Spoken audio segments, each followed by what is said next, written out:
and Calendula Salve is great for wound healing. I have made videos on each of these herbs, so I urge you to watch those videos to understand how medicinally wonderful each of them are, especially when you put them together to make a salve. Making this salve is very simple, and I would like to show you how I make mine. It's a great gift idea too. I first start by making an extract. Let me take a moment and explain extracts. Extracts are when an herb is placed into oil, water, vinegar, or glycerin. Typically, if placed into a carrier oil, it is called an infused herbal oil.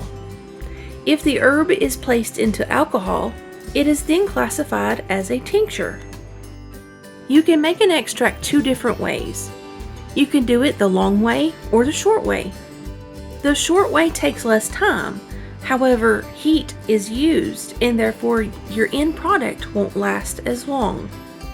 The long way involves putting the herbs into a jar with carrier oil, placing the lid on top, and allowing the herbs to penetrate the oil. Each day, you need to turn the bottle to infuse the herbs into the oil. Let this infuse for 2 to 8 weeks. The short way involves speeding up the process with heat. You can place the herbs and carrier oil into a pot on a stove eye. Turn it on low and simmer for several hours. Make sure to stir occasionally. You must make sure not to burn the herbs, so I prefer using a double boiler. A double boiler is simply a pot that holds your herbs in oil.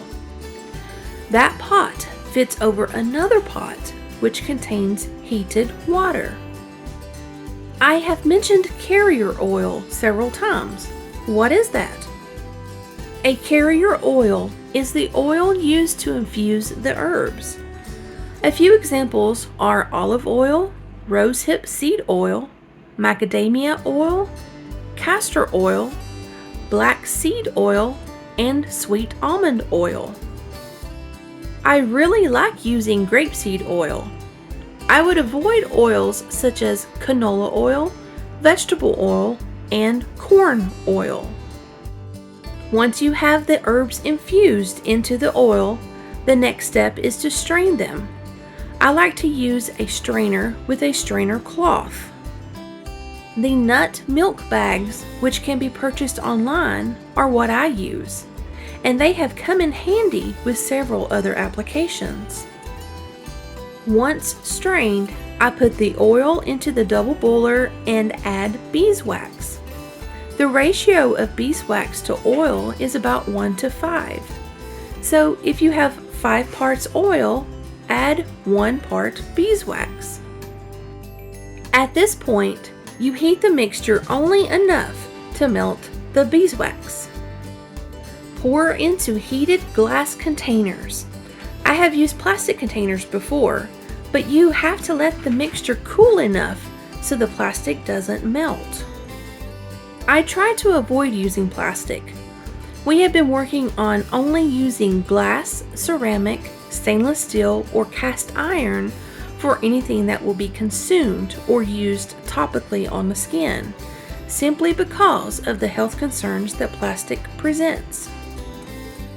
You can place the jars into the refrigerator to harden faster, or just leave them out on the countertop to harden. Once the salve has hardened, you can use it or give it away as a gift. Simply rub it into wounds.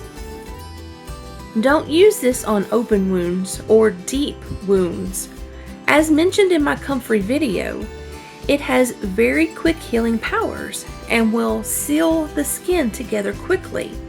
So if you have a deep wound, the inside skin layers may not heal if the outside layers are sealed together.